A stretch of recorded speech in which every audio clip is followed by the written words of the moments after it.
บาชีว่าสิเอาซื้อเฮาเขาสมโนเนาะก็เลยได้วันนี้ก็ได้ไป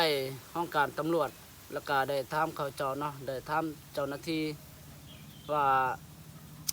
เฮาสิเอาซื้อเฮาเขาสมโนนี่ได้บ่หรือว่ามันต้องมีใบแนวใดแด้เนาะเพราะว่าอันนี้สมโนนี่เป็นปึ้มมาใหม่เนาะแล้วก็ได้เฮ็ดใหม่ปี2022นี่แหละเนาะแม่ก็บ่ได้เอาซื้อเฮาเขานำเนาะเพิ่นบ่ได้เอาซื้อเฮาเขาสมโนมีแต่ซื้อน้องชายเนาะเอื้อยก็ได้ยกย้ายแล้วเนาะได้สร้างครอบครัวใหม่แล้วก็ได้เฮ็ดไปสมโนใหม่พอดีเจ้าหน้าที่ถามว่าสาเหตุหยังคือว่าเจ้าบ่มีชื่อในสมโนเนาะกับพอดีเฮาก็ได้บอกเจ้าหน้าที่เนาะว่าเฮาหันไปอยู่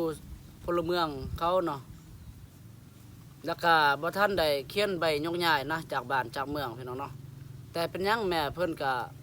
บ่ได้เอาซื้อเฮาเขาสมโนเนาะเพิ่นคิดว่าเฮาไปอยู่พลเมืองเขาแล้วเฮาสิบ่อยู่นำเพิ่นนะเพิ่นคิดแนวนี้แหละเฮาสงสัยหั่นเพิ่นก็เลยบ่เอาซื้อเฮาเขาเนาะมันยากพี่น้องเนาะบ่มีสมโนนี่ยากที่สุดก็คือจังซี่นั่นแหละเฮาอยากเฮ็ดอันนี้บัตรประจำตัวไปเปิดบัญชีก็บ่ได้เด้เพราะว่าเฮาบ่มีสมโนพี่น้องเนาะเสียเวลา2มื้อแล้วมื้อวานนี่ก็ขี่รถหมดมื้อแล้วไปเอาสมโนนำน้องชายเนาะพอดีได้ไปฮอดห้องการเนาะแล้วก็ได้ไปถ่ายรูปบัตรก็ได้ติดบอนสมโนนี่แหละแล้วก็มื้อนี้อีกแต่ว่าสิเขียนใบยังยืนเนาะเพื่อความสะดวกพี่น้องเนาะเขียนใบยังยืนสิได้เอาซื้อเฮาเขาสมโนนี่แหละเนาะว่าสาเหตุหยัง